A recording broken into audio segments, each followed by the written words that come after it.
Muita gente se pergunta como pensava Einstein, como pensa um físico. Costumamos pensar quando quietos e sozinhos, olhamos pela janela e blocos de equações passam por nossa cabeça.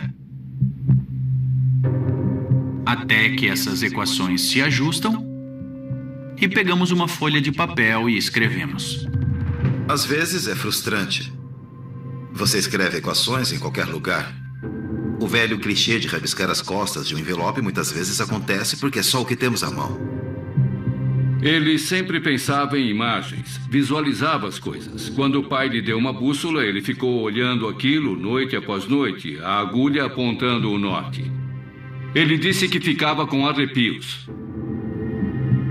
Einstein disse uma vez: quero conhecer as ideias de Deus de forma matemática. Einstein queria uma equação. Talvez quisesse uma equação bem curta, que encapsulasse todas as leis da física. Exprimir a beleza, a majestade, o poder do universo numa só equação foi o objetivo da vida dele. Einstein.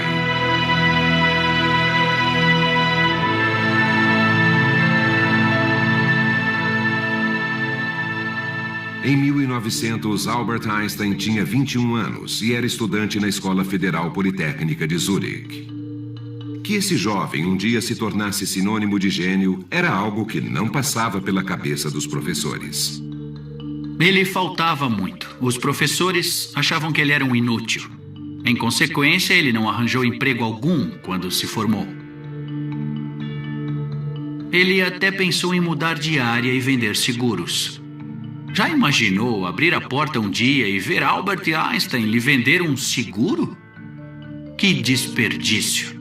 Einstein se achava um fracasso. Ele até escreveu para a família dizendo que talvez tivesse sido melhor ele não ter nascido. Ninguém falava do jovem Albert Einstein. Ele trabalhou como professor substituto em várias cidades, sempre por pouco tempo. O pai dele tentou solicitar alguma posição acadêmica para ele e escreveu a um professor muito famoso pedindo que ele usasse Einstein como assistente de pesquisa. Mas não havia cargo disponível. O pai dele morreu, achando o jovem Albert uma desgraça total para a família. Em 1902, deprimido e desanimado, o jovem Albert se mudou para Berna, a capital da Suíça, e começou uma carreira longe da ciência. Um de seus amigos conseguiu para Einstein um emprego subalterno de assistente de patentes no Instituto Suíço de Patentes. Em sua sala do terceiro andar, Einstein passava 6 dias por semana analisando pedidos de patente de todo tipo de inventos feitos ao governo suíço. Para analisar uma patente, ele tinha de sintetizar as muitas informações disponíveis à sua essência. Isso despertou nele suas habilidades de físico e ele começou a despachar rapidamente os pedidos que devia analisar. Ele não achava o trabalho extenuante, nem intelectualmente muito exigente. E isso deu a ele muito tempo para contemplar o universo. Ele nunca se tornaria tão bom numa universidade à sombra de algum professor. Estava muito melhor num banquinho no Instituto de Patentes, tentando imaginar como seria cavalgar um raio de luz. Daquele emprego, ele lançaria uma revolução que mudaria a história do mundo. Einstein soltava a imaginação, e isso mudaria profundamente nossa visão do universo. Em 1905, chamado Ano do Milagre de Einstein, ele publicou em suas horas vagas 4 artigos visionários, o primeiro dos quais respondia a uma velha pergunta: o que é a luz? O efeito fotoelétrico. O artigo, escrito por um total desconhecido, mostrava que a luz vinha de uma partícula chamada fóton. Usamos fótons em televisão, usamos em lasers. Em outro artigo, escrito aos 26 anos, Einstein postulava algo que hoje já temos por certo: a existência do átomo. Ninguém acreditava no átomo na época, mas ele provou que átomos podem fazer minúsculas partículas de pó se mover em meio líquido e calculou o tamanho de átomos. Só esses artigos já dariam uma carreira notável a qualquer físico, mas Einstein estava só começando. Ele escreveu outro artigo com a famosa equação E é igual a mc ao quadrado. Isso simplesmente significa que energia pode se tornar matéria e matéria pode se tornar energia. A menor partícula de matéria pode conter uma enorme energia potencial, mas ela só é liberada por uma reação nuclear, do tipo que acontece constantemente no firmamento. Desde que o homem começou a olhar para o céu, ele se pergunta o que faz as estrelas brilharem. Mas foi preciso um Albert Einstein para responder a pergunta. A massa, m, se transforma na energia, E. Eis o motor que acende as estrelas.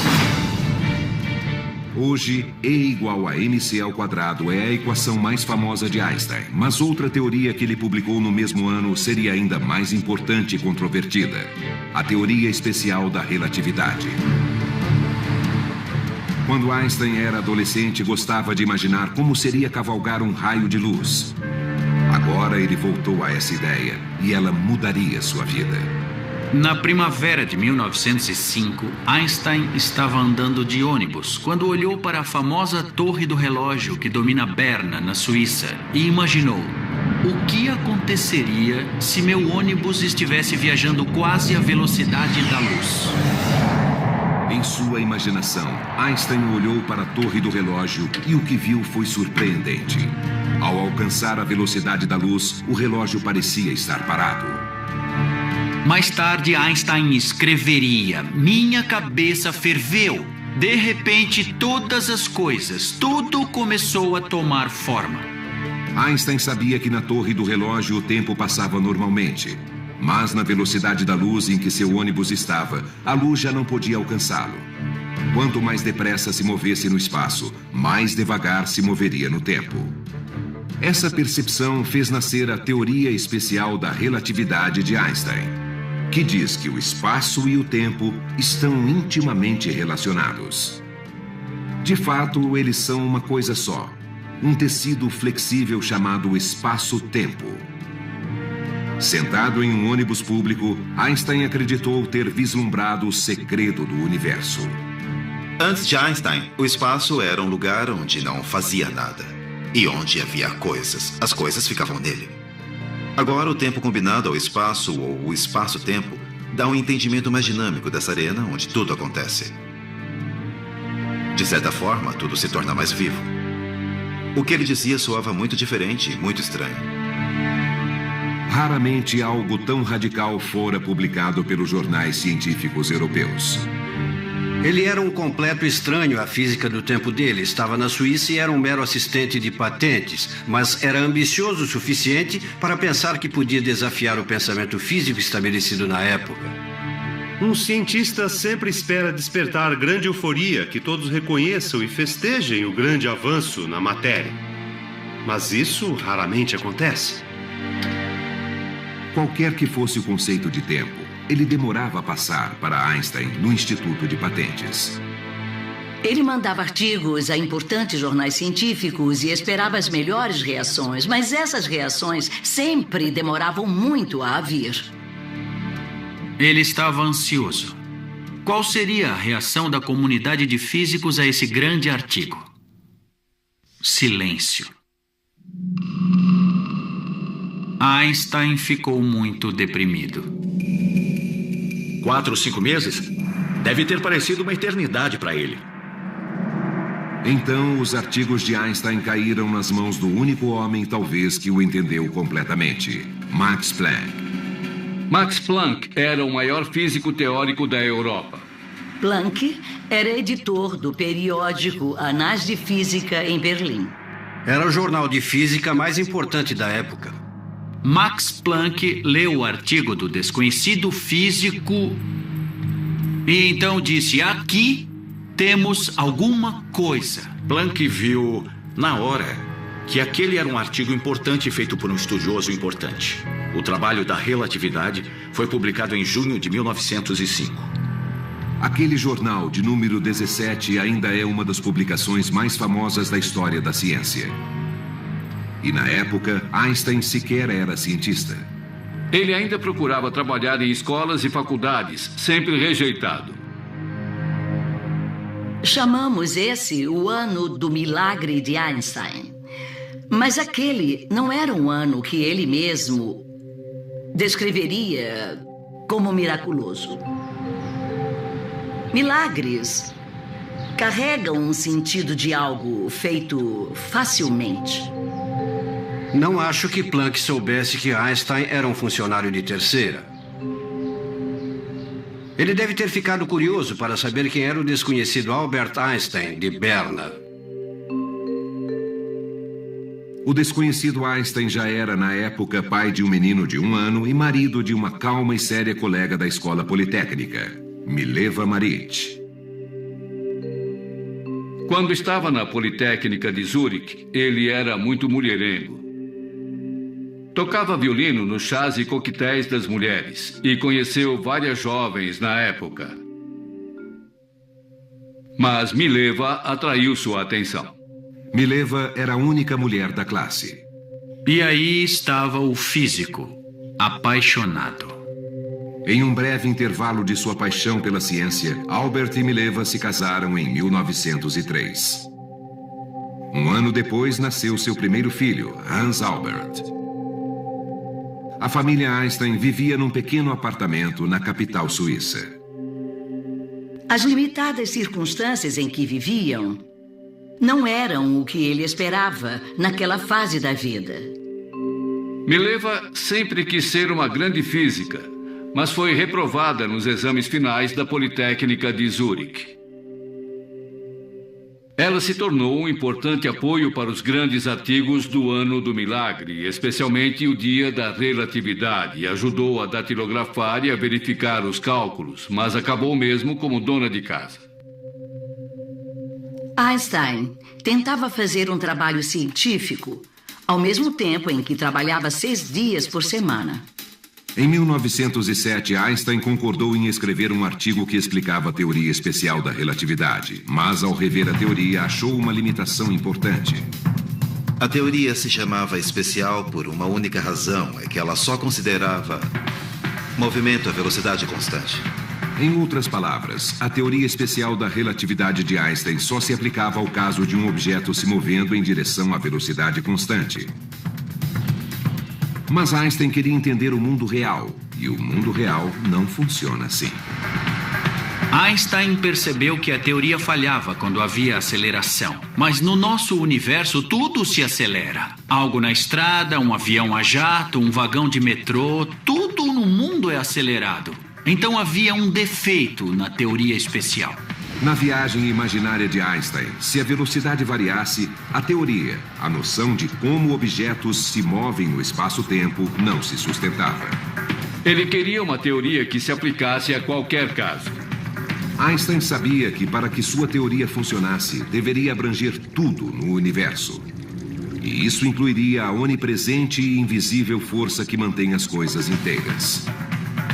A gravidade está por toda parte. Ela nos segura no chão, mantém estável o sistema solar. E onde estava a gravidade na teoria especial? Einstein quis expandir a teoria especial em teoria geral da relatividade, uma teoria que explicasse não só o tempo, mas também a gravidade. Mas ele percebeu que teria de lutar contra 2 séculos de pensamento científico e contra seu ídolo, Isaac Newton.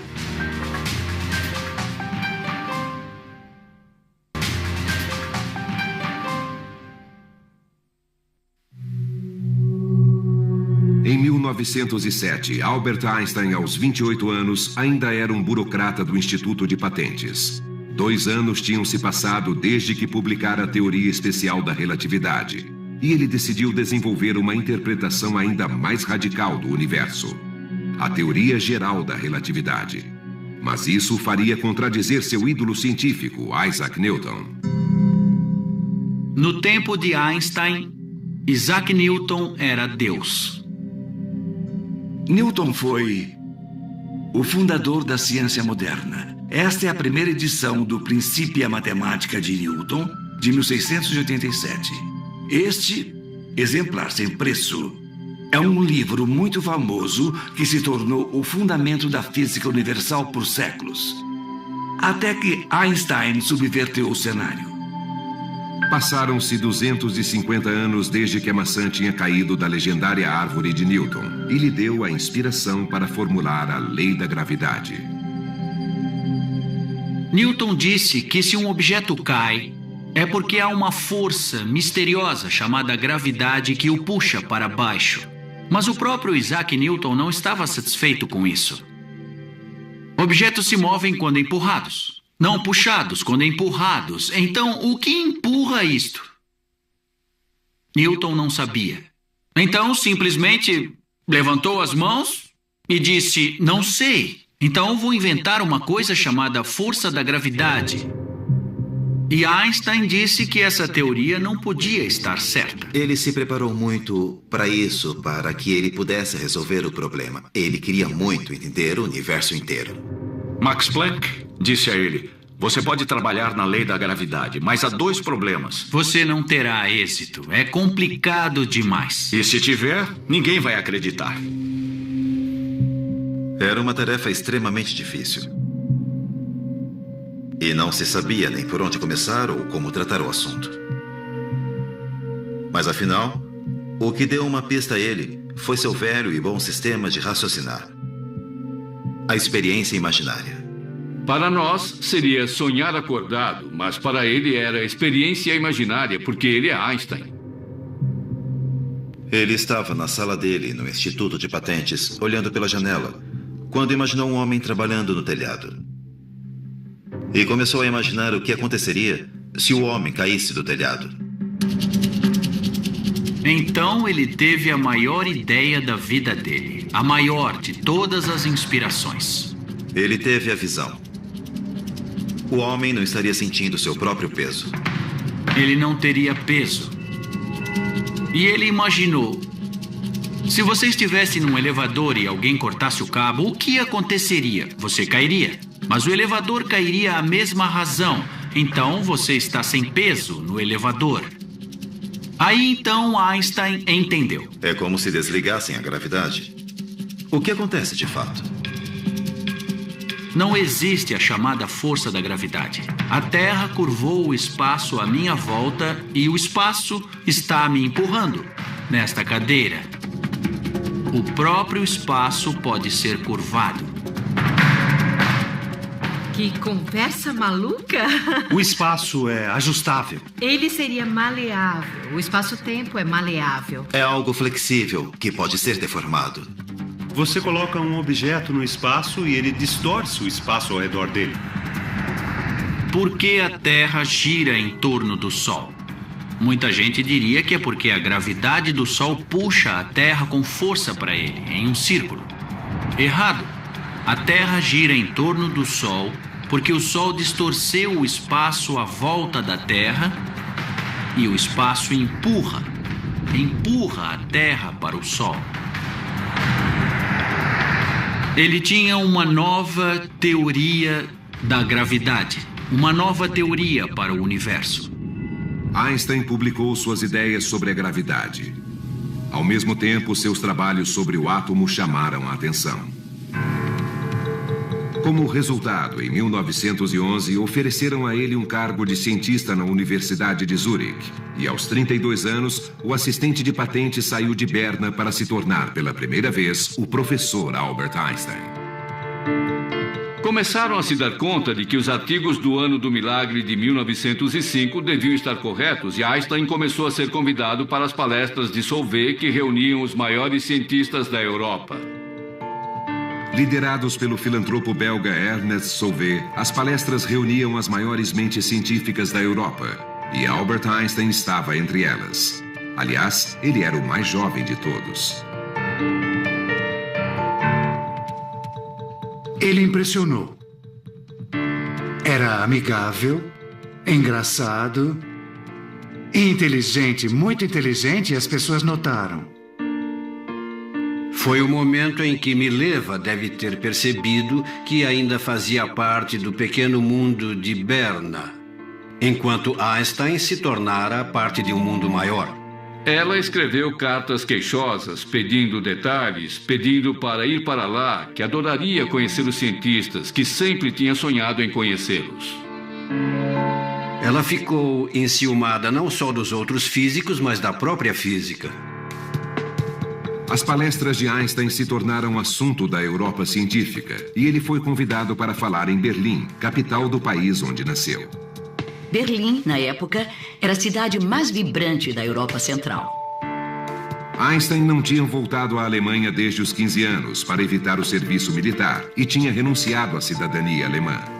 Quando Einstein foi a Berlim, basicamente para ver colegas, foi também convidado por uma prima. Era sua prima-irmã, Elsa Einstein. Eles se conheciam desde crianças, mas Einstein tinha perdido contato. Ela vivia sozinha, era divorciada e tinha 2 filhas. Ela era o oposto de Mileva. Não era cientista, não era intelectual, mas ela amava dar grandes jantares e cuidar de Einstein. Gostavam da companhia um do outro, caminhavam muito observando os barcos. Ele deve ter sido fascinado por ela. Einstein voltou a Zurique e eles trocaram intensa correspondência. A certa altura, a coisa ficou tão forte que Einstein disse: não escreva mais, não vai dar certo. Ele sentiu que aquela situação era bastante complexa, mesmo para Albert Einstein. Se mistérios do coração perturbavam Einstein, os mistérios do universo o perturbavam ainda mais. A curvatura do espaço, a distorção espaço-tempo. Você coça a cabeça. Ele já lutava há 4 anos para desenvolver completamente a teoria geral da relatividade. A teoria da relatividade era tão complicada que poucas pessoas entenderiam. Alguém tinha de testá-la. Se a hipótese não admitir teste, não é ciência, é ficção científica. Einstein sabia que estava para solucionar sua teoria e tinha de achar um modo de prová-la.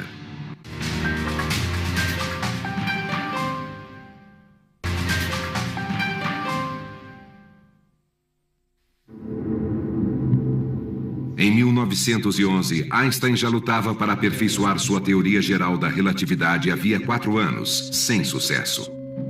A teoria só seria aceita se ele conseguisse demonstrar seus conceitos radicais. De repente, ele teve uma ideia. Se fizesse passar um raio de luz por uma área onde o espaço está curvado, então, segundo a teoria, o raio de luz pareceria se flexionar. A luz só se propaga em linha reta. É o espaço que se dobra. O que teria gravidade o suficiente para flexionar tanto a luz? Bem, que tal o Sol? 300 mil vezes maior do que a Terra. O Sol seria o objeto perfeito para o experimento de Einstein. Mas como fazer passar um raio de luz pelo Sol? A luz de uma estrela distante, ao passar perto do Sol e seu campo gravitacional, se curvará. Porque o espaço está distorcido ao redor do Sol. Mas mesmo que Einstein estivesse certo, ele jamais poderia ver o fenômeno, porque o Sol é brilhante demais, exceto... quando o Sol fica encoberto, de modo que podemos olhar para ele sem ficarmos ofuscados pela luz? Isso só acontece durante o eclipse total do Sol. O Sol fica assim, desse jeito, bloqueado pela Lua, e então as estrelas aparecem. Ele imaginou que se o Sol estiver aqui, se houver estrelas aqui atrás, e se a luz vier em sua direção, ela se curvará. E para os seus olhos, vai parecer que as estrelas se afastaram. A luz passando pelo Sol é algo que qualquer um pode entender. Na verdade, ninguém queria aceitar isso como ponto pacífico, até que alguém provasse o fato com uma foto. Então, o que você faz? Recorre aos astrônomos, aos astrofísicos. Nosso laboratório é o universo inteiro. Em 1912, Einstein acreditou estar finalmente a ponto de provar sua teoria tão global e provocativa. Ele publicou um prognóstico revolucionário e fez um apelo ao mundo da astronomia. Pediu que os astrônomos saíssem e medissem, que achassem um eclipse para observar. Nada aconteceu. Ele escreveu pessoalmente a renomados astrônomos. Tentou interessá-los, mas acho que ficou desanimado, porque descobriu que os astrônomos normalmente são pessoas muito ocupadas com coisas a fazer e não largam tudo a um pedido qualquer. Mesmo de Einstein. Foi um contratempo frustrante e amargo para Einstein. Mas então, no Observatório de Berlim, um jovem assistente respondeu ao chamado. Era um apaixonado e insolente jovem que se dispôs a ir, literalmente, até o fim do mundo por Einstein. Seu nome era Erwin Finlay Freundlich. Freundlich tinha um pouco mais de 20 anos, queria fazer um nome. E ele sentiu que essa podia ser uma oportunidade. O assunto era bastante novo, era muito importante e ele queria participar. Eu vi a carta-resposta de Einstein para Freundlich e ele demonstrava muita animação. Vocês, astrônomos, podem ser de grande ajuda para encontrar a prova da teoria da relatividade. Quem escreveu foi o Sr. Einstein, tentando fazer alguém trabalhar para ele porque precisava disso. Ele soube que Freundlich ia se casar com Katia, sua noiva. E que iam passar a lua de mel nos Alpes. Então Einstein disse, venham a Zurich e vamos ver. Freundlich estava em plena lua de mel, mas foi se encontrar com Einstein. Ele procurou pela janela do trem e lá estava ele, Einstein. Ele o reconheceu, porque usava um chapéu de palha e estava num local bem visível. Aí estava o famoso Einstein, com quem se correspondeu como tinha previsto e que lhe daria uma grande oportunidade. Finalmente, iria conhecê-lo. Então ele pulou do trem, lhe apertou a mão e ficaram animados. Assim que o casal tirou a bagagem do trem, todos foram para Frauenfeld, um subúrbio. Para sua surpresa, os recém-casados passavam sua lua de mel num auditório, ouvindo Einstein. E no meio da palestra, Einstein disse, precisamos da experiência do eclipse e a pessoa indicada está na nossa audiência. Seu nome é Erwin Freundlich e ele está ali. E Freundlich se levantou para ser visto pelo público presente. Ele se sentiu estimulado ao ser apresentado na palestra. No caminho de volta a Zurich, Einstein engajou Freundlich numa animada discussão sobre a gravidade, enquanto a recém-casada Katia ficou olhando a paisagem. E começaram a traçar o plano de ver um eclipse total do Sol. O problema com eclipses totais do Sol é que são visíveis apenas em áreas restritas da Terra, porque a sombra da Lua tem poucos quilômetros de diâmetro. Consultaram os dados e viram que o próximo eclipse solar ocorreria na Crimeia, ou seja, em território russo, no dia 21 de agosto de 1914. Freundlich foi a seu chefe e pediu para ir à Rússia. Disse que iria colaborar com Einstein e perguntou se ele bancaria a viagem. Mas ele disse não, simplesmente recusou. Einstein ficou absolutamente furioso. Tentando escapar ao pensamento científico europeu estabelecido, Freundlich escreveu ao diretor do Observatório Lee, perto de San José, Califórnia, um posto avançado da astronomia americana. Uma comunidade inteira vivia na montanha, cada astrônomo com sua família, esposas, crianças, e uns dependiam dos outros para sobreviver. Por muitos anos, aquele foi o maior telescópio refratante do mundo. Mas o mais importante é que ali vivia William Wallace Campbell, um pioneiro da fotografia de eclipses. No século XIX, eclipses eram assistidos por astrônomos que faziam observações visuais, que viam uma coisa e outra, faziam diagramas. Se alguém discordasse, seria a palavra de um contra o outro. Fotografar significava poder capturar o que estava acontecendo e fazer medições. Campbell utilizava essa técnica no início do século XX. Freundlich escreveu uma carta pessoal a Campbell, dizendo que iria ver um eclipse em 1914, sugerindo que os acompanhasse à Rússia para documentá-lo. A correspondência entre Campbell e Freundlich foi maravilhosa. o decano da astronomia da Califórnia e um insignificante assistente em Berlim que estava fazendo tudo isso totalmente contra a vontade do patrão. Eles seriam os primeiros a confirmar ou a desacreditar a nova teoria da gravidade de Einstein. Era uma observação importante.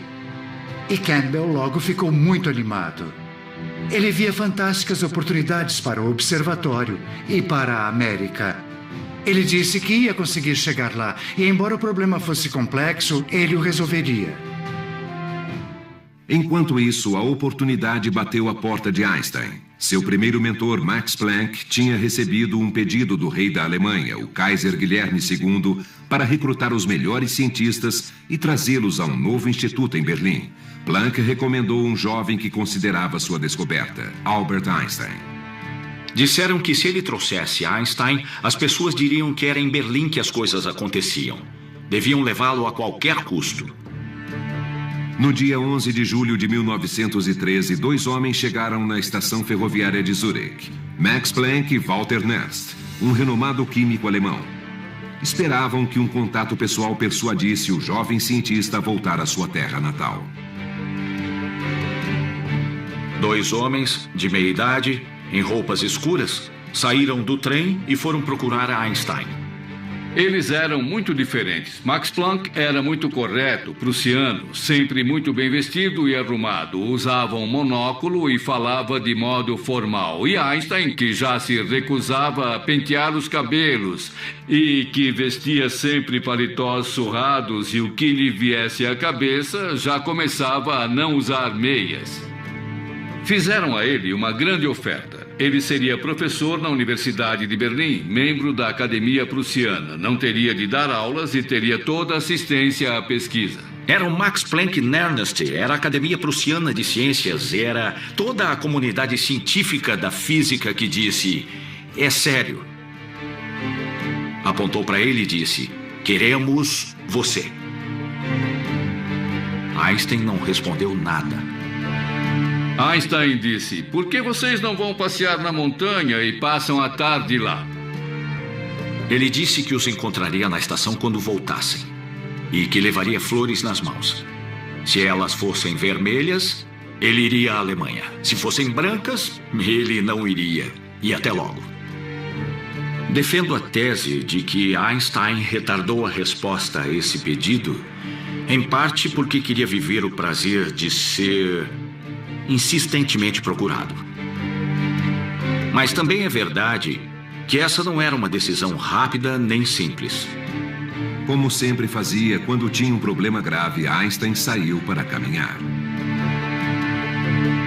Zurich era confortável, oferecia muito.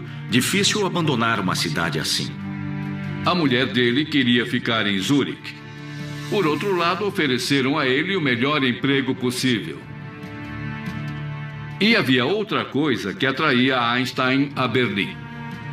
A certa altura, ele recebeu um cartão de aniversário. Era Elsa escrevendo para ele. Deve ter sido uma explosão interna, eu acho, porque reacendeu velhas emoções. Planck e Nernst voltaram à estação ferroviária e Einstein estava lá. Foi um momento dramático, mas um momento dramático voluntário. Havia mesmo um toque dramático. Ele segurava flores.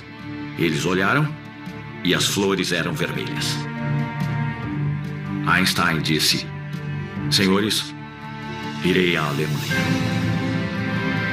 Vou me tornar um de vocês.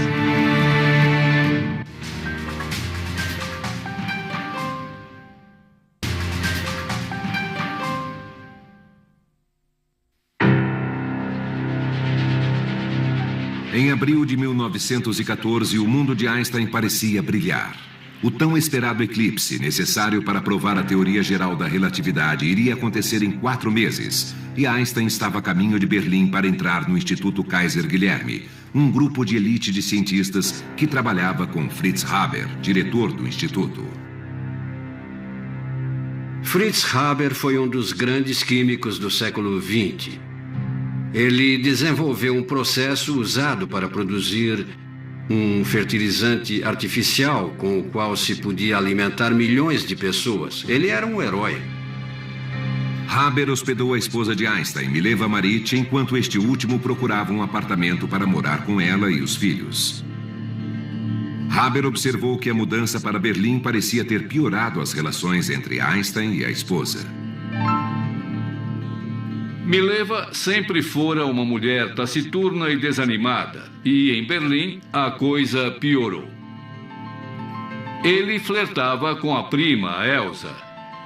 Einstein era um homem brutalmente sincero e às vezes, aparentemente, falava de Elsa a Mileva, e isso sempre começava uma briga. Não é surpresa que o homem que tinha uma visão única do universo também tivesse uma visão nada convencional da vida de casado. Einstein deu um ultimato a Mileva. Se quisesse continuar casada, ela teria de fazer uma série de coisas. Era um contrato com itens dispondo que ela teria de fazer as refeições dele, que só falaria com ele se ele quisesse, que não haveria intimidade alguma. Mileva resolveu que não ia assinar nada. Ela disse que não aceitava. E ela voltou a morar com Haber e a esposa Clara. Naquela época, Haber funcionou como mensageiro e negociador. Ele tentava mantê-los juntos, tentava fazer com que talvez chegassem a um acordo. Os dois respeitavam Haber. Mas os esforços de Haber para salvar o casamento de Einstein falharam. A decisão de se separar se tornou irrevogável, isso mesmo sem divórcio. Sem dinheiro para manter duas casas, mas confiante, Einstein fez a Mileva uma ousada proposta. Ele fez uma proposta. Ele disse: um desses dias onde meus trabalhos vai ganhar um prêmio Nobel. Se você me der o divórcio, darei o dinheiro a você. O montante do prêmio era realmente grande. Ela poderia ficar rica e poderia voltar a Zurique com os filhos. Ele tinha certeza de que ganharia um Nobel. Mas Mileva não estava tão segura. Ela era cientista e sabia avaliar as chances, e consultou Fritz Haber. Ela decidiu aceitar a proposta. Mileva pegou os dois meninos e Einstein a acompanhou junto com Fritz Haber. Einstein teve que ir à estação para se despedir de seus filhos. Ele começou a chorar. Haber nunca o tinha visto chorar. Foi um momento realmente arrasador para ele. E Haber foi a pessoa que estava ali naquela hora para lhe dar apoio. Einstein condicionou o futuro dos filhos a ganhar o prêmio Nobel, uma aposta muito incerta. Ele dependia de Erwin Freundlich e William Campbell para lhe trazer fotos do eclipse total do Sol, para poder ver como as estrelas parecem se mover. Pouco antes de se despedir de Mileva e dos meninos, Einstein teve outra despedida na estação de Berlim. Freundlich ia partir com dois amigos para Berlim. Einstein foi para lá muito ansioso. Freundlich e dois colegas iam partir para uma longa e arriscada jornada, carregando câmeras astronômicas e pesados equipamentos. Eles iam tomar um trem para ir até a Crimeia, em território russo. Freundlich e Campbell esperavam maximizar a chance de pegar tempo bom e tirar boas fotos do eclipse, acampando em lugares diferentes. Freundlich se colocou no sudeste da Crimeia, enquanto Campbell ficou perto de Kiev. Ambos estavam determinados, apesar dos constantes e assustadores boatos de guerra. E o pior aconteceu. Em 28 de junho de 1914, o arquiduque Francisco Ferdinando da Áustria foi assassinado. O Kaiser alemão declarou guerra à Rússia e a expedição de Einstein se viu subitamente ameaçada. Einstein ficou realmente preocupado. Einstein não tinha como avisá-los. Ele não sabia o que ia acontecer. Então, na floresta da Crimeia, a guerra chegou ao acampamento de Freundlich. De repente, Freundlich viu policiais russos de uniforme chegarem e exigirem seus papéis. Seu coração disparou. Os russos vieram para ver o que estavam fazendo e viram que se tratava de alemães com um telescópio. Começaram a destruir o equipamento. Deixem meu equipamento, eu tenho que observar um eclipse. Isso é nosso agora. Seu país declarou guerra ao nosso. Você não tem nada a dizer. Eles foram presos na hora, sem perguntas, e foram considerados espiões.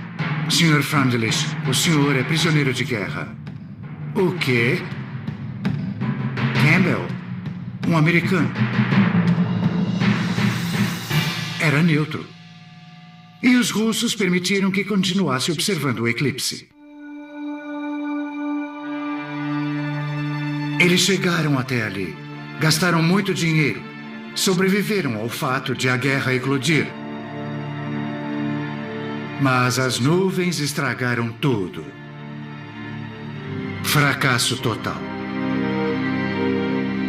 Não só Campbell não pôde tirar as fotografias, como foi forçado a abandonar seu equipamento de última geração. Por ser americano, ele não foi preso, mas voltou para casa como um homem derrotado. Campbell disse que queria voltar para casa pela porta dos fundos e não queria ver ninguém. Einstein, em Berlim, ficou arrasado. As expedições fracassaram. Freundlich e equipe foram feitos prisioneiros de guerra da Rússia por vários meses. Para Einstein foi um desastre. A prova de sua revolucionária teoria geral da relatividade lhe escapava entre os dedos.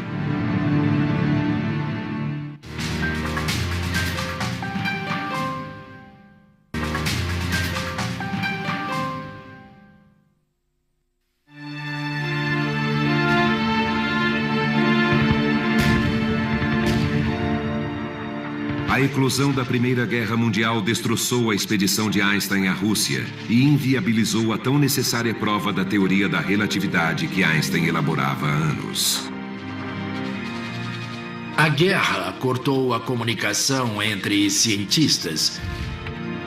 O livre intercâmbio de ideias parou de repente.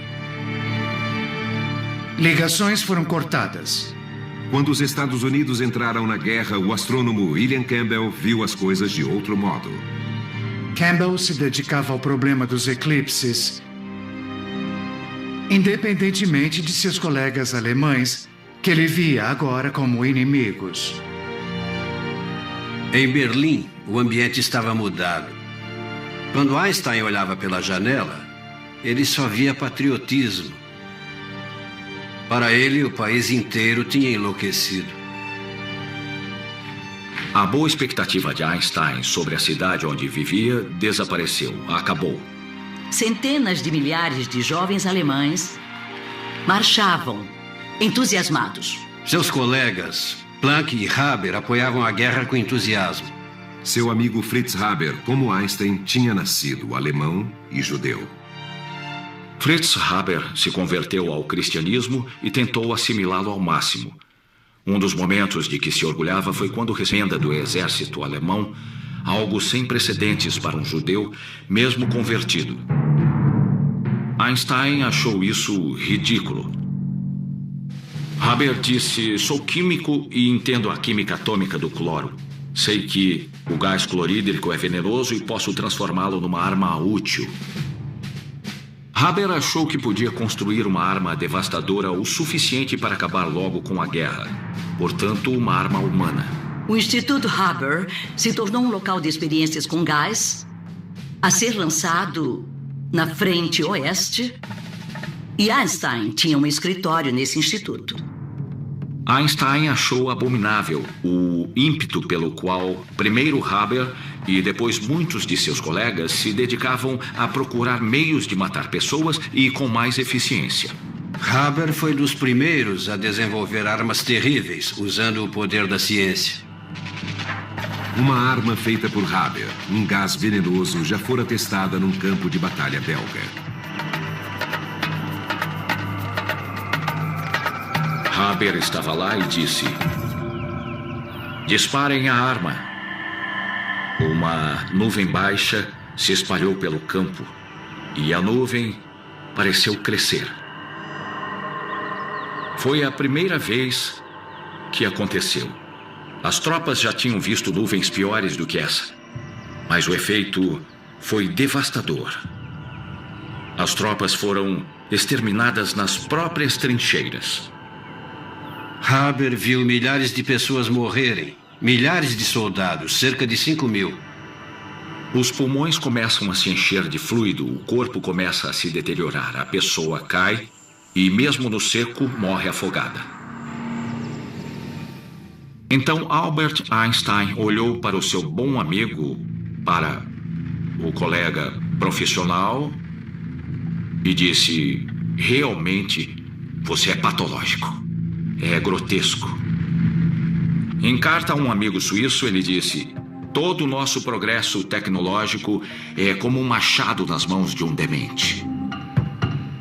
Haber não se ofendeu, mas era mesmo estranho ele ser tão amigo de Einstein. Eles viviam em planetas diferentes. A guerra colocou um grande dilema para Einstein, porque se relacionava pessoalmente, respeitava e até gostava muito de seus colegas, mas ele rejeitava o apoio sincero que davam à guerra. E ele topou com um documento público, ou já publicado e divulgado, o Manifesto dos 93, assinado por 93 grandes acadêmicos alemães, inclusive as pessoas que o trouxeram a Berlim e que ele mais prezava: Haber e, acima de tudo, Max Planck. O manifesto dizia que a Alemanha tinha de lutar, que era justificável e moralmente aceitável lutar nessa guerra. Einstein ficou chocado. Parecia uma traição. Nesse momento, Einstein se deu conta de que a vida era mais do que a física, que havia coisas mais importantes que ele devia defender, assumir o risco pessoal de defender. E tentou apresentar um contramanifesto de outros acadêmicos, dizendo que não, que havia algo mais do que o orgulho nacional, mais do que competitividade nacional, do que fúria nacional. E 4 pessoas assinaram esse manifesto. Não deu em nada, nem foi publicado, fracassou. Ele se tornou pacifista, um resistente à guerra. Einstein estava praticamente sozinho. Ele estava isolado, fora rejeitado por seus colegas, seu casamento tinha terminado, ele estava em batalha judicial pela custódia dos filhos. Resolveu mergulhar na ciência. O isolamento teve um resultado positivo, porque Einstein reviu toda a sua teoria geral da relatividade e reexaminou todas as equações matemáticas. Um dia, ele revisou os cálculos de deflexão da luz que passa pelo Sol e, de repente, se deu conta de que o cálculo estava errado. O que teria sido encontrado se Freundlich tivesse feito a observação do eclipse? Teria sido só metade da deflexão real, metade da deflexão da luz. Isso teria arruinado a teoria de Einstein. A descoberta era embaraçosa, mas inesperadamente feliz. Há 3 anos, Einstein pressionava os astrônomos a fotografar um eclipse, que provaria uma equação que ele agora achava errada. Einstein sempre considerou o fracasso da expedição do eclipse uma derrota, mas na verdade poderia ter salvado sua carreira. Cercado por uma guerra furiosa, ele se refugiou em seu escritório. Ele tinha um pequeno apartamento e muito de seu pensamento se desenvolveu no escritório. Às vezes, ele não visualizava bem a curvatura do espaço, e o que fazia era pegar o violino. Ele dizia que a música de Mozart tinha capturado as harmonias do universo. Tocar violino o ajudava a pensar. Einstein tinha uma prodigiosa habilidade de se sentar e pensar, se concentrar. Quem o conheceu bem disse que ele tinha essa notável habilidade pela qual podia se concentrar num problema por horas, dias, até anos. No escritório dele havia muitas anotações matemáticas, muitas equações, e ele se sentava ali e pensava, andando pela sala, mergulhado em pensamentos. Era quando fazia matemática pura em sua mente. É a ciência feita de suor, como dizemos. Temos sobressaltos de lógica, temos anos de indagações não respondidas, temos frustrações, temos horas de arrancar os cabelos. Mas o verdadeiro poder do gênio é a força de vontade para fazer todos os erros necessários para chegar à resposta. Nunca houve momento em que ele dissesse que não iria prosseguir com a teoria por causa do ego dele. Eu acho que nunca pensou em desistir da teoria. É preciso ficar de olho na recompensa. Para Einstein, a recompensa era o Nobel, cujos recursos ele prometeu dar a Mileva e os 2 filhos. Em 1915, pediram que ele apresentasse a teoria geral da relatividade num prestigioso fórum dos mais importantes cientistas alemães. Einstein aceitou, mas após 8 anos de trabalho, a teoria ainda tinha 2 problemas. Ela não tinha sido provada e sua matemática parecia ter falhas.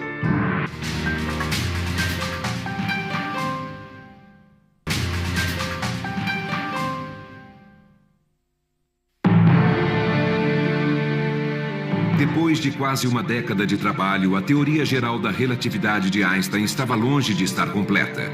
A matemática estava errada e sem cálculos corretos. A teoria não podia ser provada. E ele tinha data para entregar um artigo na mais prestigiosa reunião de cientistas da Alemanha. A Academia Prussiana era um lugar formidável, um lugar que sabia seu nível de excelência e também seu significado histórico. Nas reuniões semanais era visível o esforço de alguns dos maiores pensadores alemães em agir como se a guerra não fosse o que era. Einstein devia apresentar sua teoria geral da relatividade. Mas o problema é que ela ainda não estava pronta. No outono de 1915, Einstein não conseguia pensar em mais nada. Estava completamente focado em achar a solução do quebra-cabeça que o ocupava havia mais de 8 anos. Einstein queria conceber equações que descrevessem como o espaço se curva. E trabalhava nisso dia e noite. Se olharmos de perto, é tentativa e erro. Não era um matemático que joga ideias, entende? Fórmulas perfeitas nas folhas do caderno. Ele rabiscava tudo, dizia, não faz sentido, esse termo atrapalha, como se conversasse com a matemática. Às vezes virava o caderno de cabeça para baixo e jogava tudo para o alto. Pode ser muito ruim quando uma ideia na qual você trabalha não funciona. Dá grande desconforto.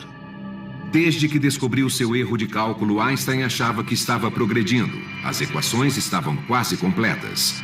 E ele aceitou um convite para falar na Universidade de Göttingen, basicamente um ensaio geral para a Academia Prussiana. Einstein estava no quadro negro escrevendo suas equações e tentando descrever seu problema. Na plateia estava um dos maiores matemáticos de todos os tempos, David Hilbert. Hilbert estava sentado ouvindo Einstein atentamente e pensou: sei resolver o problema. Posso me sair melhor do que Einstein. Sempre há a preocupação de sermos enganados e ficamos meio paranoicos. Ou muito paranoicos. Sempre há esse sentimento quando temos uma boa ideia, se nós tivermos a boa ideia. Provavelmente outra pessoa também vai ter, ou já teve a mesma ideia. Einstein voltou a Berlim e Hilbert ao seu escritório. E Hilbert começou a pensar e competir com Einstein para chegar à frente dele na solução da relatividade geral. Ele era um dos maiores matemáticos de seu tempo. Uma controvérsia de verdadeiros gigantes, o da física e o da matemática. Hilbert, no papel de desafiante de Einstein, começou a trabalhar. Hilbert achava a física importante demais para ser deixada só aos físicos. Os matemáticos deviam cuidar dela. Havia muita coisa em jogo. Era tudo ou nada. Desvendar o segredo da luz, o segredo da gravidade. Ninguém pode dizer que Einstein não era um matemático excepcional, porque, no momento, o problema era de pura matemática. Várias vezes Einstein pensou ter conseguido.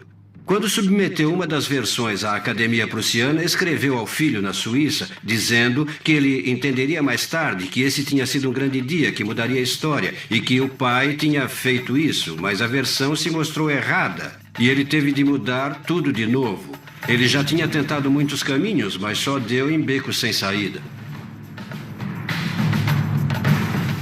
Quanto tempo se espera desenvolvendo a ideia, descrevendo-a no trabalho e pensando nas suas consequências antes de publicá-la? Einstein deve ter tido muito medo de que Hilbert conseguisse chegar lá e publicasse as equações finais da teoria geral da relatividade antes dele. De repente, ele viu que vários fatores apontavam para uma mesma direção. Einstein se lembrou de que tinha abandonado uma solução radical demais que já tinha encontrado em 1912, que a tinha descartado porque a solução parecia fisicamente estranha, inaceitável. Mas agora, depois de tentar várias alternativas, ele ia voltar exatamente àquela equação. Uma equação que ele tinha considerado e descartado 3 anos antes. Você se dá conta de que está errado no lampejo, porque acaba percebendo o que deveria estar fazendo. Estava tudo ali mesmo. Mas, sem dúvida, o momento é glorioso. Ali estava a equação que ele descartou, que agora parecia tão promissora, muito mais útil do que no inverno de 1912. Você não se sente sempre mal quando descobre que está errado. Às vezes, isso é maravilhoso. O entusiasmo de Einstein aumentou quando ele percebeu que a resposta para sua nova teoria podia ser encontrada num velho mistério astronômico. Einstein começou a examinar um mistério que vinha surpreendendo gerações de astrônomos. Segundo Isaac Newton, o planeta Mercúrio deveria dar a volta em torno do Sol, assim. Mas já se sabia havia algum tempo que a órbita de Mercúrio se desvia da lei mecânica de Newton e se inclina um pouco. Então, a órbita, em vez de fazer assim, começa a se inclinar. E o padrão começa a aparecer como pétalas de uma flor. Einstein percebeu que suas ideias sobre gravidade poderiam explicar a órbita de Mercúrio de um modo que a lei de Newton não explicava. Newton estava errado? Einstein disse que talvez ele estivesse errado. A teoria dele era simples o suficiente para explicar todos os dados experimentais? Com dificuldade, ele calculou a órbita de Mercúrio. E a compatibilidade foi quase total. Suas anotações de equações explicavam o movimento de corpos celestes no espaço. Ele começou a ter palpitações e de repente percebeu: oh, meu Deus! A teoria está certa. Ele ficou tão feliz que não podia mais se concentrar. Para Einstein era uma grande coisa. Finalmente, ele chegou às equações no mesmo tempo de David Hilbert. Discute-se sobre qual dos dois chegou às equações primeiro. Havia muito rancor e Einstein se faria ouvir. Hilbert foi muito elegante e ele disse: a teoria é de Einstein, ele é quem merece o crédito. Ele saiu vitorioso. A teoria era de Einstein. Em 25 de novembro de 1915, o momentaneamente triunfante Albert Einstein tinha em mãos o que ele achava ser a equação final para a teoria geral da relatividade. Sua teoria da gravidade. Bem a tempo para a apresentação na Academia Prussiana. Ele foi à academia e falou: por pouco tempo, o trabalho era curto. Isso deu existência à teoria geral da relatividade, que descreve como o espaço-tempo diz à matéria e energia para onde ir e como a matéria e energia diz ao espaço-tempo como ver isso. É um modo radicalmente diferente de ver o universo. Quem sabe se ele foi aplaudido? Ninguém. Todos se viram subitamente confrontados com a ideia de que esse estranho judeu alemão tinha demolido a ideia de gravidade de Newton. O significado disso, por enquanto, ninguém sabia ainda. Ainda não havia prova física disso. Ninguém entendeu Einstein. Einstein acreditou que finalmente a teoria estava ajustada, mas sabia que ela não seria aceita se não fosse comprovada. E isso não seria possível sem fotografar um eclipse total do Sol. E para isso, Einstein teria de esperar de novo.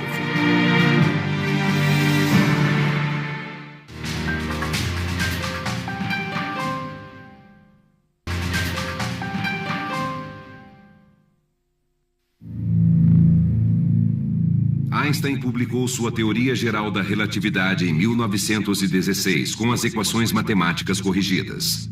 Mas ainda havia muito trabalho a ser feito. Ele precisava fotografar um eclipse solar raro para provar a exatidão da teoria. Mas na arruinada Berlim, agora sob bloqueio inglês, até as necessidades mais básicas eram difíceis. À volta dele, Berlim era uma cidade empobrecida. Até a fome sobreveio e havia distúrbios. No meio de um inverno rigoroso, a intensa produtividade de Einstein cessou repentinamente. Ele parou porque estava exausto e doente. Tinha problemas de estômago. Ele estava muito, muito doente. Ele escreveu que não comia, que não conseguia dormir, e ele sucumbiu a um esgotamento físico e mental. Einstein se retirou para um pequeno apartamento em Berlim. A prima Elsa se tornou sua enfermeira e salvadora. Elsa cozinhava para ele, levava-lhe comida e finalmente o convenceu a ir morar com ela. Enquanto a saúde de Einstein estava nas mãos de Elsa, sua teoria estava nas mãos dos astrônomos. Um deles, que teria importante papel, estava na Universidade de Cambridge, na Inglaterra. Arthur Eddington era um cientista muito religioso que frequentava reuniões de Quakers numa pequena casa em frente da universidade. Numa dessas reuniões sempre muito concorridas, sentado calmamente estava Arthur Eddington, chefe do Observatório de Cambridge, reconhecidamente uma das mentes mais brilhantes do mundo em astronomia. A guerra tinha levado muitos colegas Quakers de Eddington, apesar de quase todos se oporem à guerra e se recusarem a lutar contra os alemães. Ele era um dos poucos homens que restaram, ele e as mulheres. Dia após dia, os homens desapareciam dos bancos. Não porque viajassem para lutar na guerra, mas porque eles eram presos por se recusarem a lutar na guerra. O anti-germanismo prejudicou a comunicação científica. Eddington não sabia da nova teoria de Einstein até fevereiro de 1916, quando recebeu da Holanda, neutra na guerra, um pacote do astrônomo Willem de Sitter, contendo uma cópia do trabalho de Einstein que ele tinha traduzido para o inglês. Eddington abriu o pacote e logo viu que se tratava de algo de extrema relevância científica. E ele respondeu a de Sitter: ninguém sabe disso na Inglaterra, ninguém. E ele pediu a de Sitter que lhe falasse de Einstein. E de Sitter disse que Einstein não gostava da guerra e que ele tinha até escrito um manifesto contra a guerra. E quando Eddington soube disso, declarou: perfeito. Isso é muito importante. Temos de fazer alguma coisa. A missão se tornou mais do que uma indagação científica. Como Einstein, Eddington estava isolado por causa de suas convicções políticas. E Eddington tomou esse desafio científico como um caminho para mostrar que cientistas, ainda que de lado inimigos, podiam se apoiar por uma causa maior. Eddington disse que a relatividade era a teoria científica mais importante desde Newton e foi criada por um alemão. Melhor ainda, por Einstein, um brilhante cientista pacifista. O objetivo dele era mostrar ao mundo e aos colegas que o inglês podia apoiar sim um cientista alemão. E a expedição para fotografar um eclipse era a oportunidade perfeita. Mas as forças de alinhamentos interplanetários não esperariam o fim da guerra. O próximo eclipse total ocorreria em junho de 1918 e não seria visível na Inglaterra, de onde Eddington não podia sair. No entanto, seria visto no estado de Washington, praticamente no quintal de um homem que já passou muitas vezes por isso, William Campbell, do Observatório Lick, da Califórnia. Haveria outro eclipse em 1918, não muito longe do Observatório Lick, em Goldendale, Washington, no oeste. Se Campbell pudesse fotografar o eclipse, poderia ser a primeira pessoa a determinar se a teoria de Einstein estava certa ou não. Como havia uma guerra em andamento, ninguém mais podia ir. Os europeus não podiam mandar uma expedição. Então ele tinha o campo aberto. Mas Campbell tinha um problema. Eles estavam sem equipamento, que ficara retido na Rússia. Campbell tinha sido forçado a abandonar suas câmeras de última geração na Crimeia em 1914, quando estourou a Primeira Guerra Mundial, e teve de improvisar. Campbell pôde reunir algum equipamento no observatório, uma lente aqui, um objetivo ali, e conseguiu um par de câmeras para Goldendale. O grupo de Lick foi forçado a usar equipamentos precários. Campbell não teve escolha a não ser correr o risco. Ele iria observar um eclipse total sozinho e poderia nunca mais ter uma oportunidade igual. A equipe foi para Goldendale, Washington, e se preparou para o eclipse. Era perto de casa, então a família toda foi. O objetivo de Campbell era fotografar as estrelas que emergissem no breve intervalo em que o Sol estivesse encoberto pela Lua. Mas no sábado, 8 de junho de 1918, parece que o universo, novamente, não estava disposto a revelar seus segredos. Nuvens surgiram e parecia que não haveria observação alguma, como aconteceu na Rússia, o que era péssimo. De repente, no último momento, quando precisavam de céu claro, as nuvens se foram. Campbell começou a fotografar o espetáculo. Começa quando a Lua parece entrar em contato com o Sol e começa a se mover por cima da face do Sol. O Sol fica menor, cada vez menor, até o último momento, quando a luz do Sol, na verdade, passa pelos vales e entre as montanhas da Lua. Depois há um brilhante halo de luz. E finalmente o Sol fica totalmente eclipsado. É o preto mais preto que já se viu. A primeira vez que vi um eclipse, fiquei sem fala. É como pular na água gelada e... Entendi, você não acredita, é de tirar o fôlego, literalmente. É sensacional. Aquela foi, nossa, a experiência mais poderosa que eu já tive na minha vida.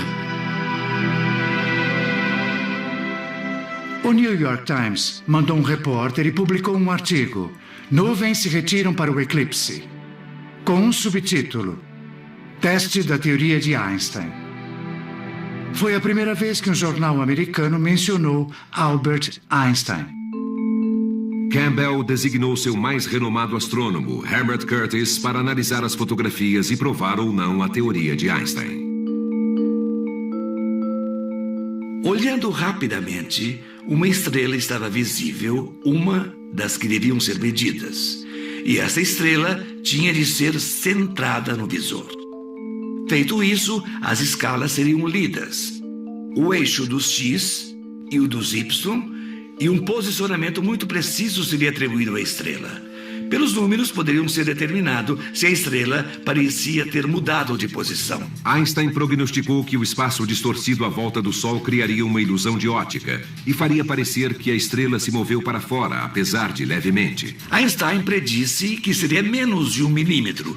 Não seria uma medição muito fácil. Ao contrário de muitas teorias emitidas, essa geral da relatividade trouxe prognósticos muito específicos, muito rigorosos, tinha de ser aquilo, e se não fosse, todo o fundamento da ideia teria de ser descartado.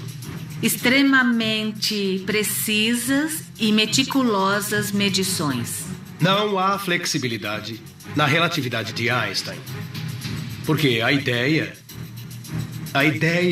de gravidade é a manifestação da curvatura do espaço-tempo. Para dizer de quanto é essa curvatura e o que acontece à matéria ou à luz na presença da curvatura, é preciso calcular e prognosticar. Se o prognóstico não se verificar, não se pode dar um jeito na teoria. Não neste caso. Pode-se ver, nestas páginas, o tipo de trabalho que Curtis teve de fazer para executar a medição. Há muitas e muitas páginas de cálculos, algumas delas riscadas. Se só uma experiência mostrasse que qualquer aspecto da relatividade estava errado, ele teria de rever o conceito desde o princípio. Curtis olhou para as estrelas e não viu nada demais. Todas pareciam em seus lugares normais, o que só podia significar uma coisa: Einstein estava errado. Mas Campbell não queria arriscar sua reputação com equipamentos improvisados. Ninguém ia dizer nada até que tudo tivesse sido verificado de novo. A melhor tática era o silêncio absoluto, até terem certeza total do que foi observado. Campbell mandou Curtis verificar os resultados várias e várias vezes. Enquanto Curtis trabalhava no alto do Monte Hamilton, a Europa afundava no caos. A ordem na Europa mudou completamente. 3 impérios se desintegraram num período de poucas semanas. Em 9 de novembro de 1918, o Kaiser Guilherme abdicou ao trono. Einstein anotou no seu diário: aulas suspensas por causa de uma revolução. Assim que a guerra terminou, os cientistas alemães, inclusive Einstein, ainda não podiam viajar, mas Eddington podia. Einstein ficou sabendo que ele iria à África para fotografar um eclipse solar esperado para 29 de maio de 1919. Quando Eddington saiu de Cambridge, os corredores estavam cheios das muletas e bengalas dos estudantes que voltavam, mas que estavam aleijados ou mutilados. Ele saiu sem glória e partiria para sua aventura sozinho. Eddington acreditava em Einstein e esperava trazer as provas de sua controvertida teoria. Mas na Califórnia, o astrônomo William Campbell já se preparava para entregar seus próprios resultados, e as notícias não pareciam boas. Em 2 frentes e 2 continentes, a prova da teoria de Einstein estava agora na balança.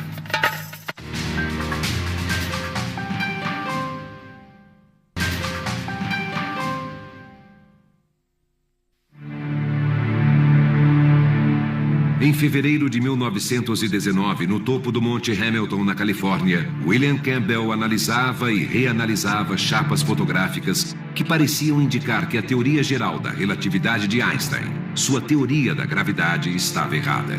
Mas Campbell tinha um concorrente na pessoa do astrônomo britânico Arthur Eddington, que ia fotografar um eclipse na África. Eddington saiu da Inglaterra rumo ao sul. Ele tinha quase 40 anos e viajar naqueles dias não era confortável. Ele ia para os trópicos e em pleno verão. Deve ter sido bastante desagradável. Em maio de 1919, depois de 10 semanas no mar, Eddington e seu assistente chegaram às praias de Príncipe, uma pequena ilha da costa oeste africana. A malária era um problema, havia cobras venenosas e ele tinha de abrir caminho em plena selva. Levaram 1 mês para construir um telescópio no meio da selva. No dia do eclipse, chovia torrencialmente e Eddington ficou arrasado. A decepção foi fenomenal. Mas, de repente, surpresa. As nuvens se abriram e ele viu a lua preta. Tinham que começar a tirar as fotos já. Ligaram o dispositivo, o espelho começou a girar e colocaram uma chapa fotográfica no final do telescópio. A chapa segurava o filme e tinha de ser fixada no telescópio, tudo corretamente alinhado. Tirar a chapa, colocar a nova, tirar a chapa, colocar a nova. Isso tantas vezes quanto possível. Era uma tremenda corrida, mas vamos ficar calmos, manter a compostura. Havia grande possibilidade de esquecer a capa da lente, de fazer a exposição incorreta, de fazer um erro qualquer. E isso arruinaria a carreira dele. O tempo passava depressa, eram preciosos segundos e ele não se importava muito com o fato de estar escurecendo, ocupado em achar as estrelas que estivessem ali, bem perto do Sol. Ele ficou tão ocupado com o telescópio e trocando chapas fotográficas que ele praticamente trabalhou às cegas. Ele basicamente teve que confiar que algo ia aparecer nas chapas. Como Campbell antes dele, Eddington estava para ter uma grande decepção. Ele descobriu que as chapas eram inúteis. Nuvens haviam obscurecido quase todas as estrelas de todas as chapas. Mas as últimas tinham algumas estrelas, o que acabou lhe dando a esperança de poder salvar alguma coisa. Imagina Eddington nessa ilha remota, sentado com um micrômetro, um instrumento de medida, analisando. É um notável teórico, analisando as chapas com uma disciplina fenomenal. Fazer essa medição é difícil. Estamos sentados aqui sob uma grossa camada de atmosfera. A luz vem dos confins do universo. E então é sacudida e serpenteia pela atmosfera. E quando você chega a ver a luz da estrela, que pode ser um pequeno ponto de luz, ela é uma mancha. Uma mancha. Logo ficou claro que a tarefa seria muito difícil. Fazer medições precisas no meio da selva. Ele mal via a hora de voltar à Inglaterra, mas levaria meses para voltar. Einstein esperava ansiosamente. Recebia muitas cartas de amigos e colegas perguntando se havia alguma notícia. Mas as relações entre a Inglaterra e a Alemanha eram muito frias, e Einstein achou que não seria apropriado ele escrever a qualquer astrônomo inglês para perguntar o que estava acontecendo. Eddington voltou ao Observatório de Cambridge ao mesmo tempo em que Campbell chegou a Londres. Campbell ia se dirigir à Real Sociedade de Astronomia, uma organização que existia desde o tempo de Newton, e levava consigo os resultados secretos de sua expedição ao eclipse no ano anterior. Campbell foi o primeiro a falar e estava muito nervoso, porque havia muita emoção pairando sobre essa experiência e muitas reputações em jogo. A ansiedade deve ter sido enorme, porque ele estava na frente de um grupo de colegas. Sempre há esse momento. O momento em que você está perante seus pares. Você nunca se acha realmente preparado. Muito medo. Finalmente, Campbell anunciou os resultados. Ele disse que Einstein estava errado e que o Observatório Lick confirmara isso. Mas a palestra se tornou dramática quando um telegrama de Eddington chegou. Seus resultados preliminares indicavam o contrário. Os ingleses iam dizer que Einstein estava certo. Eddington ainda tinha cálculos a fazer e não estariam prontos antes de 2 meses. Mas quis falar a essa reunião especial da Real Sociedade. Todos observavam. Campbell disse que Einstein estava errado. Os ingleses disseram que ainda não se sabia, mas que ele poderia estar certo. Para quem tinha acabado de dar um golpe mortal em Einstein, Campbell estava ficando muito nervoso naquela sala. Campbell mandou uma mensagem urgente a seus colegas nos Estados Unidos que estavam para publicar o relatório negativo das fotos do eclipse. Foi um telegrama histórico de 6 palavras. Não publiquem resultados Einstein. Esperem. Campbell. 4 meses depois, no dia 6 de novembro de 1919, Eddington viajou a Londres para falar à Real Sociedade de Astronomia. Ele tinha finalizado sua análise fotográfica da teoria de Einstein. Vieram de todas as partes da Inglaterra para ver o que ia acontecer. Houve até empurra-empurra para tomar um lugar e ver os resultados. O retrato de Newton observava toda a cerimônia. Se Newton pudesse ter assistido a essa reunião, acho que teria ficado fascinado. Eddington começou a reunião apontando para o retrato do fundador da Real Sociedade, dizendo: "Perdoe-nos, Sir Isaac Newton, seu universo foi revogado." O eclipse foi parcialmente obscurecido por nuvens, mas algumas fotografias de valor foram tiradas. O secretário da sociedade registrou os resultados de Eddington. As medições das chapas levaram à conclusão de que uma deflexão de 1,75 segundos do limite do Sol foi verificada durante o eclipse, conforme a teoria geral da relatividade de Einstein. O interesse público gerado por isso foi tremendo. Fora da comunidade científica, ninguém tinha ouvido falar de Albert Einstein, quanto mais de suas estranhas teorias. E agora o público ficou sabendo que tudo o que aprendeu sobre o universo estava errado. O Times de Londres disse: há uma nova teoria de mundo. Ideias que conhecemos há séculos estão erradas e esse homem, um cientista alemão, Albert Einstein, nos deu uma nova verdade. O New York Times teve uma das melhores manchetes. Homens da ciência se entusiasmam com as observações do eclipse. A teoria de Einstein triunfa. Só então a imprensa alemã também noticia os novos eventos. Uma revista em Berlim o mostrou com seu ar romântico, já com aqueles cabelos dramáticos e seu olhar distante e perdido. E a manchete da revista dizia: nova figura na história do mundo.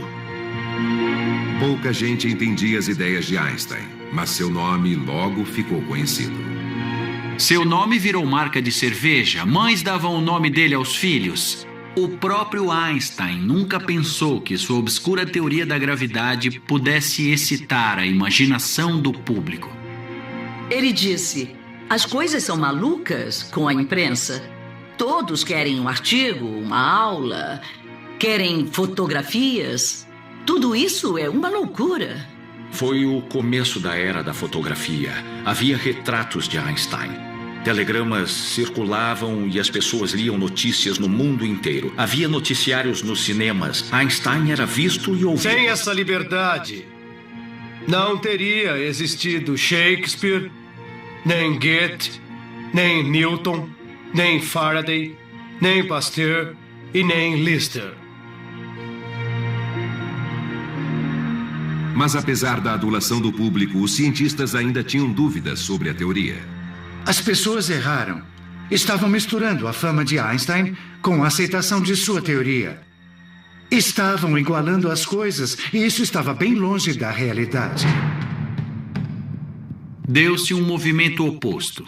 No New York Times podia-se ver um questionamento constante. Quem era esse famoso cientista? Os ingleses e os americanos, a maioria das pessoas dos países aliados eram hostis à Alemanha depois da guerra e não estavam muito interessados em reconciliação. Então muita gente dizia que Eddington ficou tão motivado para alcançar a paz e promover a fraternidade internacional, estava tão convencido da teoria que talvez ele tenha se deixado influenciar. Ele foi criticado por fraudar os dados. O resultado fotográfico das duas expedições para ver o eclipse, a de Eddington e a de Campbell, gerou conclusões opostas. Outra expedição teria de ser organizada. Tanto Einstein, que tentava provar sua teoria desde que a propôs em 1907, quanto Campbell, que trabalhava no problema desde 1911, tinham um tremendo interesse pessoal nos resultados.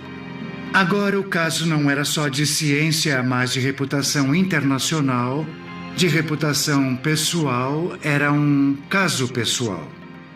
Campbell verificou que o próximo eclipse com chance de ser fotografado seria na Austrália, em 1922, dali a mais de 2 anos. E veremos que ele não será o único a enfrentar o desafio.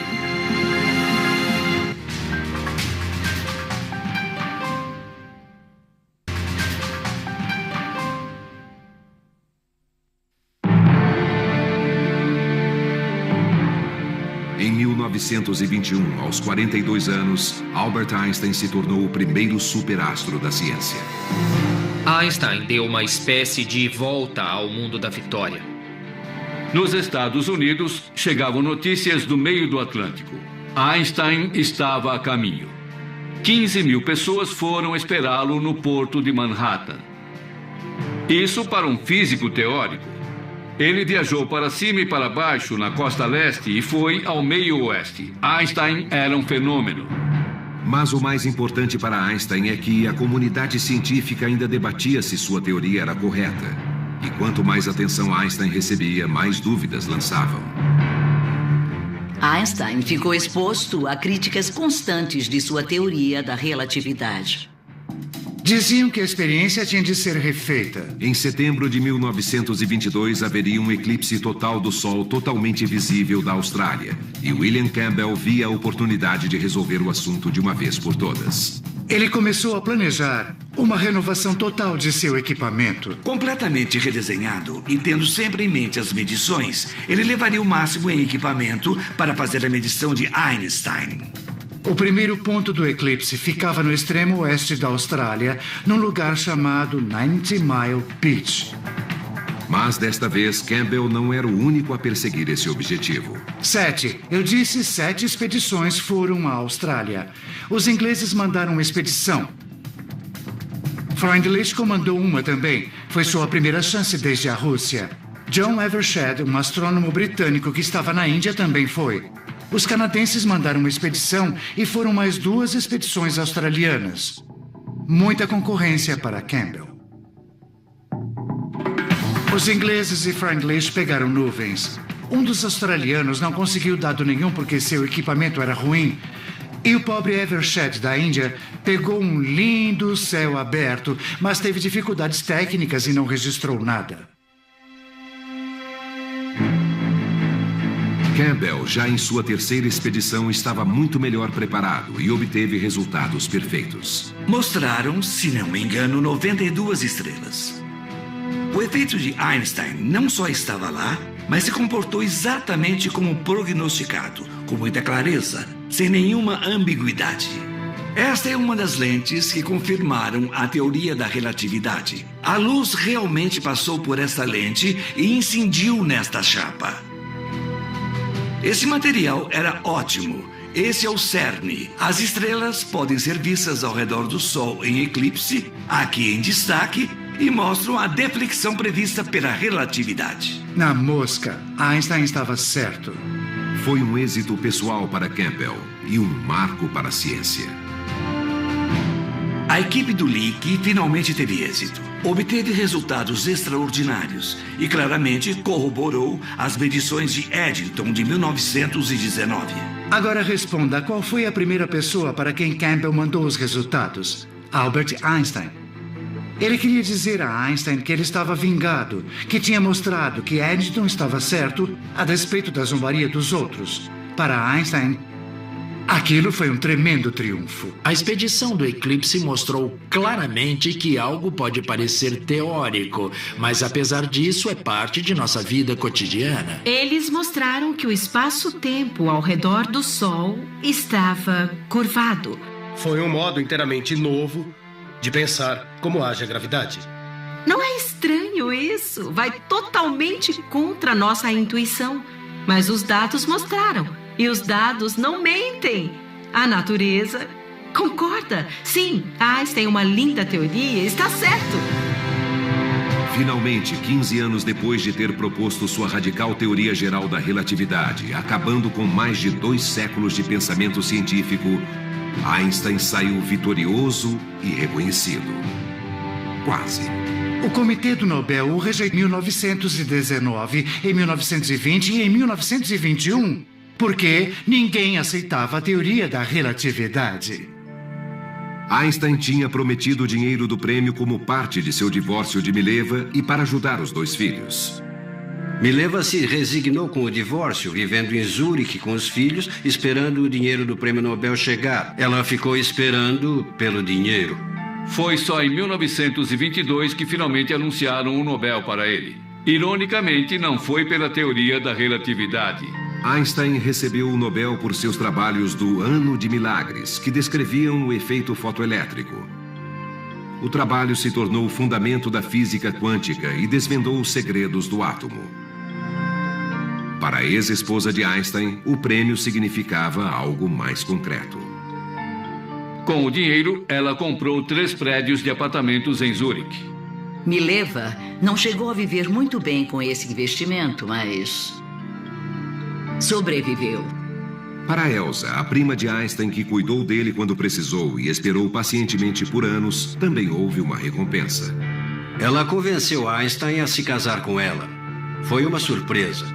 Foi um casamento estranho. Einstein teve muitas amantes depois dela e nunca sentiu que o casamento fosse um tipo de vida bom para ele. Mas ela gostava de ser a senhora Einstein. Adorava viajar com ele, adorava o prestígio e a glória que era ser a esposa dele. O mundo, que se recuperava de uma guerra terrível, acolheu esse homem com a estranha profissão de físico teórico e fez dele um ícone global. Foi logo depois do fim da mais destrutiva guerra na memória da Europa. E apareceu esse pacifista com essa espécie de halo de cabelos e olhar penetrante.